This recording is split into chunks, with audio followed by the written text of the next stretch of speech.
Hi, this is Chantal Pellington from Pellington Consulting. Today we'll be talking about understanding the ISO 9001 2015 standard. Let me go ahead and share my screen.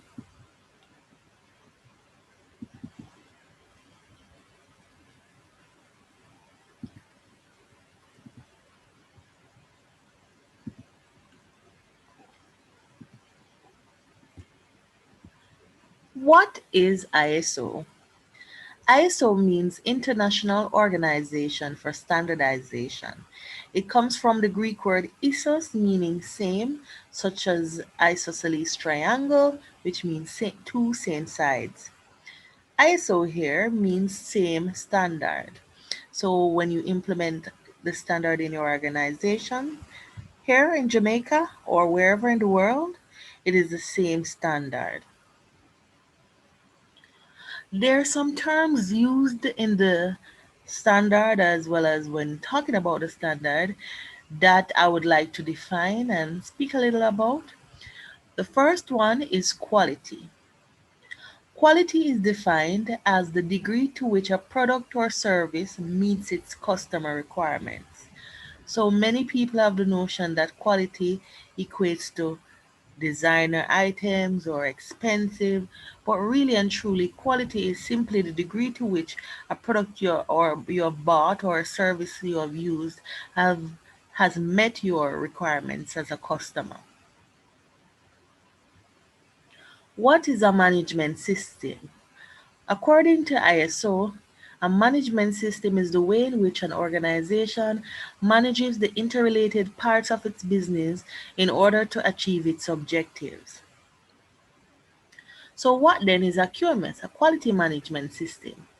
Well, according to the American Society for Quality, a quality management system is a formalized system that documents processes, procedures, and responsibilities for achieving quality policies and objectives.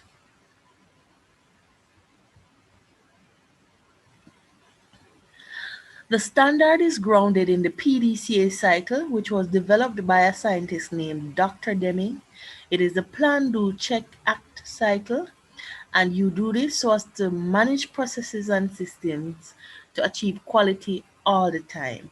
So not just sometimes. So for example, you go to a restaurant and the food was delicious that day, but then the next time you go back, it's not so delicious. You want to have services and products that are of the highest quality all of the time. So you implement the plan, do, check, act system so as to ensure this.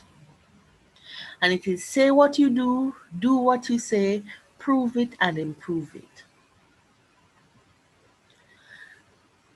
Again, the plan, do, check, act cycle. Plan, so you plan what to do, you have your objectives, you know how to do it. So for example, you have your procedures, your SOP, standard operating procedures. To do is you do what was planned.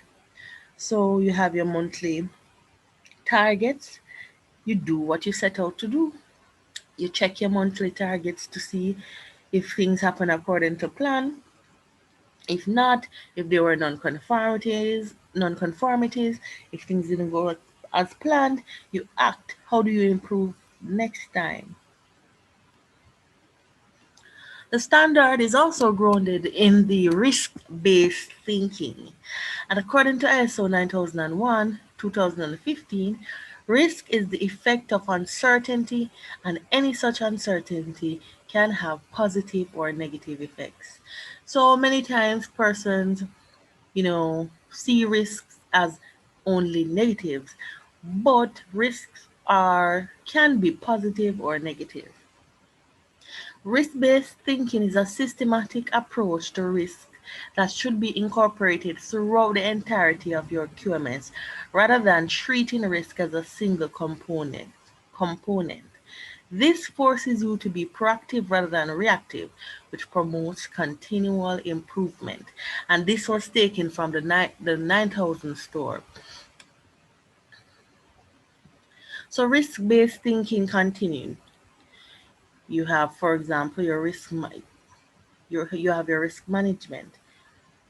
You have your risk management plan. You have your risk register. So your risk register can incorporate risks from your strategic business plan, as well as your standard operating procedural manual. So risks can come from all aspects of your business. And here we have root cause analysis. It's a way of treating risks to understand the why behind risks, negative risks, or positive risks occurring. So, a method here, as an example, is the five whys. You ask why 5 times to get to the bottom of an issue, to find out why it has occurred, and to plan how you can mitigate it from recurring. The 9001 2015 Quality Management System Standard is guided by 7 principles. The first one is customer focus, which is the most important principle of the standard because it is what the standard really is based on. It is what it is about. So, your organization, whatever service or product you offer, how you carry out your business must be done based on your focusing on the customer's needs and expectations and wants and fulfilling these expectations. The, the next principle is leadership. So the standard demands that leadership take control of how the standard is implemented and maintained. Engagement of people. Everybody who's a part of an organization, a company, a business, no matter what, as long as you're implementing the ISO 9001 standard, everybody needs to be engaged. Everybody needs to know what is happening and know how they contribute to the maintenance of a quality management system. The next principle is the process approach, and this goes back to the Plan, Do, Check Act. So the standard wants you to take a process approach to how you carry out your business. So it's not that you take an approach today in doing business and the next day you do something else. The standard wants it to be systematic, process based, so that you can achieve high quality all the time.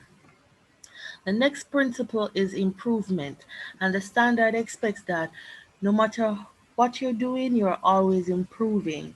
So if you set out a target of 2% last year, increase in revenue, or increase in customer satisfaction, the standard expects that the next year it can go up to 5% or so forth. The next principle is evidence based decision making, and this means that decisions must be taken based on facts and not based on hearsay, not based on guesswork, but based on evidence and facts. The next principle, the final principle, is relationship management. So, in a business, there are relationships because you may have departments having to work together, or you may have a company working with outside companies who they may have outsourced their services to. So these relationships have to be managed in a way so as to not disrupt your business processes. The standard has 10 clauses. The first three give background information to the standard, and it includes the scope of the QMS. So, what kinds of business should implement the QMS? So, the standard says any business that needs to show that it can provide customer satisfaction, which is any business really, can become ISO 9001 2015 certified. Class 2 give references used throughout the standard, and Class 3 gives some terms and definitions used again throughout the standard. Clause 4 is context of the organization, and this clause speaks to your understanding the needs and expectations of your interested parties. So No matter the organization or company or business, profit or non-profit that you work for or you are aligned with, you must understand the needs and expectations of all your interested parties, both internally and externally. So for example, management must understand what their staff needs, what their needs are so that they can be fulfilled, as well as what the needs of their external customers or clients are. Clause 4 also speaks to the scope of the management system. So, what areas of your processes are you certifying? Your scope must be defined and documented. Clause 4 also includes your management processes. So, your management processes must be clearly defined, and it is good to document the procedures related to these processes, including the risks associated with them. Clause 5 is leadership, and it speaks to leadership needing to have commitment to the QMS, commitment to high quality. It also speaks to quality policy, which is a policy stating your organization or business's commitment to providing high quality products or services. Clause 5 also speaks to the roles, responsibilities, and authorities within the QMS as well as throughout your business processes. Clause 5 again speaks to customer focus, which is extremely important. And customer focus can mean monitoring the needs and expectations of your customers. So, doing stakeholder analysis, for example, having customer feedback, getting reviews. So, being customer focused is very central throughout to maintaining this quality management system. Clause 6 is planning, and planning it includes the quality objectives and your plans to achieve them. So having quality objectives is mandatory for the standard to become certified to the standard, and you have to have actions to address the risks and the opportunities found for your business. There's also the need to plan changes. So, changes can mean changes to your procedures. So, there must be a set or standardized way of changing procedures, changes to documents used throughout your business operation. Clause 7 speaks to competence. So, how competent are your staff, in carrying out their duties? How aware is your staff on what they should be doing, what is ISO, and so forth? Do you have adequate resources to ensure that they can carry out their duties in a satisfactory manner? Do you have the relevant documented information to guide what they do?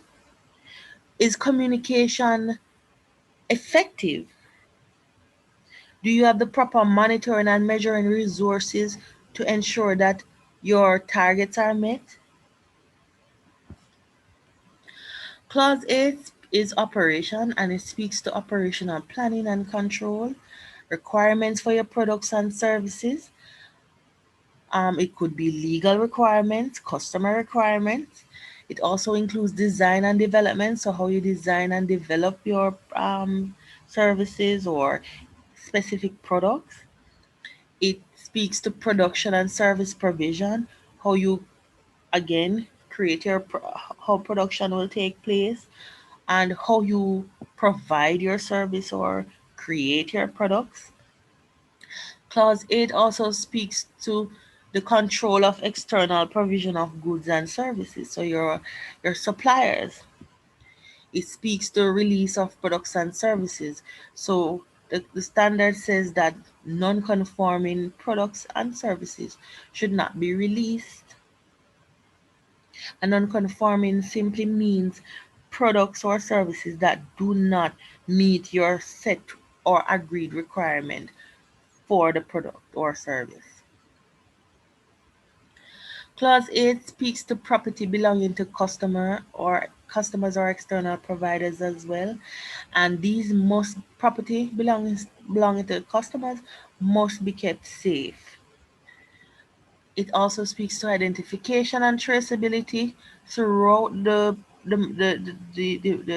your processes from beginning to end, from the start to when your customers receive the product or service. Identification and traceability must be there so as to track non-conforming products and for ease of carrying out your procedures or your services. Preservation speaks to how property is kept as well, how the documents, for example, throughout your procedures or all the relevant material used throughout your processes, all of these must be preserved so as to prevent damage and alteration. Clause 8 also speaks to post delivery activities. So, do you require follow up after a product or service has been delivered? It also speaks to the control of changes for production or service provision, as I spoke about before. Every change that occurs in your organization must be controlled and planned for. Clause 9 is performance evaluation and it speaks to the monitoring, measuring, analyzing, and evaluating of your business processes. It includes management reviews to review work done, to see if targets have been met, to see the issues that have been brought up, and to find the best possible way of solving them.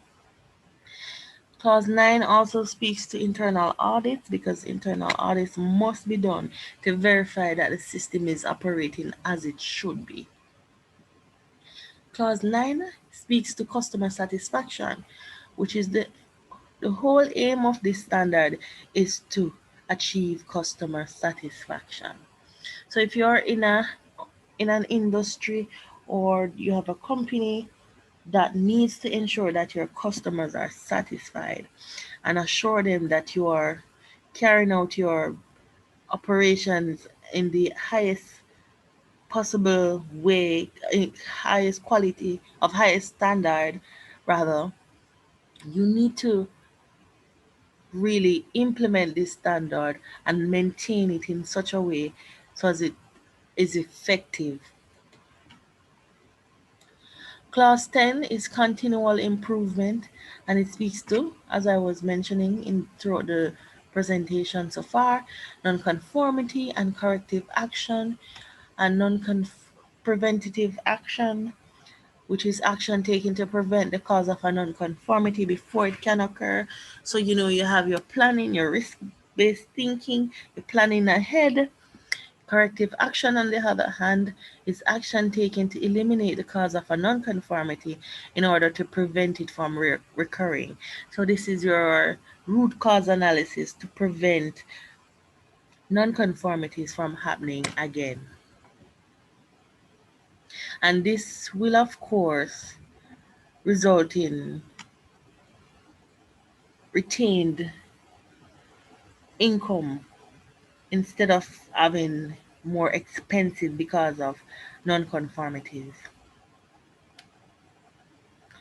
And clause 10 speaks to, as it the name suggests, continual improvement. So the standard expects that you are continually improving your organization, your staff, your processes are continually improving to continually meet customers' requirements and expectations. So, what are the benefits of ISO 9001 2015 certification? Well, it is suitable for both small and large organizations. You have better internal management when it is implemented, less wastage, increasing efficiency, productivity, and profit. It improves customer retention and acquisition. It guarantees consistent outcomes. It is a globally recognized standard. It is compatible with other ISO standards. It minimizes risks. It improves reporting and communication. It ensures better quality products and services, and so much more. So, how do you become ISO 9001 2015 certified? Well, the journey starts with by conducting a gap audit to see the areas that need to be filled. So, you fill the gaps. Step two, fill in the gaps identified to meet the requirements of the standard. And wherever shall is mentioned throughout the standard, it means it is a requirement that your company or organization must fulfill. Step three, you have implemented the quality management system. Well, it's now time to use it. You have written your SOPs, your standard operating procedures, for example, your quality policy. So you use them. You let them guide what you do. Step four is select a registrar for the certification audit, and this will include a series of audits to ensure that your organization is up to speed on becoming certified. And step five is you obtain your certification. Thank you so much for listening to this presentation. If it was informative, if you found it to be valuable, please like and share this video to someone who could benefit as well.